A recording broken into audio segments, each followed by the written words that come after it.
നടക്കുന്ന അല്ലെങ്കിൽ ശരിയായ ദിശയിൽ അന്വേഷണം നടത്താതിരുന്ന കോടാലി പ്രതികളെയും ഒറ്റയ്ക്കും 4 പ്രതികളെയും ഒരുമിച്ചിരുത്തിയും പോലീസ് നല്ല നിലയ്ക്ക് ചോദ്യം ചെയ്താൽ ഒരു സംശയം വേണ്ട. ഏപ്രിൽ മാസം 13-ാം തീയതി മുതൽ ഏപ്രിൽ മാസം 15-ാം തീയതി രാവിലെ വരെ ആ വീട്ടിൽ നടന്ന വളരെ മോശമായിട്ടുള്ള അല്ലെങ്കിൽ കൊടിയ ബാധകങ്ങൾ സമൂഹത്തിൽ കൊണ്ടുവരുവാനായിട്ട് സാധിക്കും.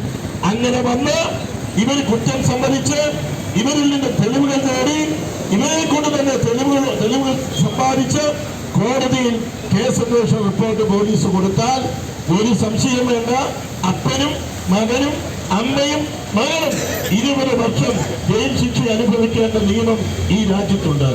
ആ നിയമത്തിൽ പഴുതുകൾ ഉണ്ടാക്കി അവരെ രക്ഷിക്കുവാനുള്ള ശ്രമമാണ് ഇന്ന് നടത്തിക്കൊണ്ടിരിക്കുന്നത്. ഇത് ഉണ്ടാകാൻ പാടില്ല. ഇത് ജിസ്മോൾക്ക് വേണ്ടി മാത്രമല്ല. ഞാൻ വാസ്തവത്തിൽ 2 ദിവസം മുൻപ് അതിരമ്പുഴ എന്നൊരു പഞ്ചായത്ത് മെമ്പർ ഞാൻ ദൈവഗുരുത്വം കൊണ്ട് ഇവിടെയൊന്നും സംഭവിച്ചില്ല. അവിടെ അറിഞ്ഞപ്പോഴും ഞാൻ അവിടുത്തെ കാര്യം മനസ്സിലാക്കിയപ്പോഴും മനസ്സിലായത് ജിസ്മോളുടെ അമ്മായിമ്മയുടെ ചേട്ടത്തിയായിട്ട് വരും അവിടുത്തെ അമ്മായിമ്മ. ഇതുകൂട്ട ആളുകൾ ഇവരൊക്കെ രക്ഷപ്പെടുന്ന സാഹചര്യം വന്നാൽ ഇതുവരെ പോലെയുള്ള ആളുകളൊക്കെ രക്ഷപ്പെടുന്ന സാഹചര്യം വന്നാൽ പാവപ്പെട്ട പെണ്ണുങ്ങൾക്ക് വീടുകളിൽ ജീവിക്കുവാൻ സാധിക്കുമോ? ഇതെല്ലാവർക്കും ഒരു പാഠമാകണം.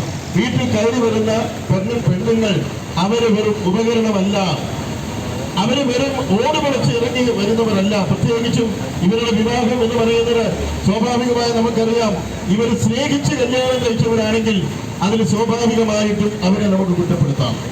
ഇത് മാതാപിതാക്കൾ 2 കൂട്ടരും ആലോചിച്ച് മാതാപിതാക്കളുടെ തീരുമാനം